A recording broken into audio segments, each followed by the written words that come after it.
A new book from journalist Bob Woodward reveals new details about attempts by Russia to hack into Florida's election infrastructure during the 2016 election. That information is still classified. It has never been disclosed publicly by federal officials, despite multiple calls for transparency from the Florida congressional delegation.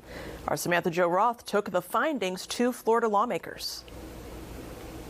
A new book is shedding more light on what really happened in two Florida counties ahead of the 2016 election. I think that voters are the true victims of these intrusions, and they deserve the truth and transparency from their government. Bob Woodward's book, Rage, says U.S. agencies had evidence Russians placed malware in the election registration system in at least two counties in Florida, St. Lucie County and Washington County.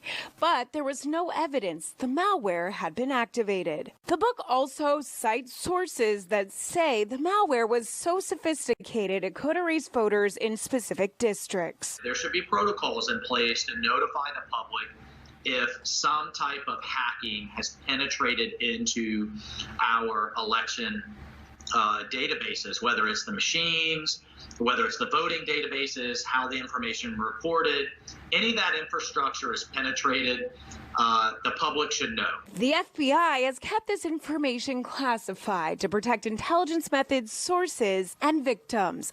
But Representatives Michael Waltz and Stephanie Murphy have long pushed for more transparency. I think the continual little bits of information that continue to leak out just demonstrates how unwise it was to keep voters in the dark about election meddling, and how this kind of confusion only serves to destabilize trust in our democracy and our election system. There are now new protocols in place to alert election officials directly when there's an intrusion. But these lawmakers say more must be done in the future. We're working in this next bill on having the delegation, the congressional delegation, notified, but I still think the public should be notified.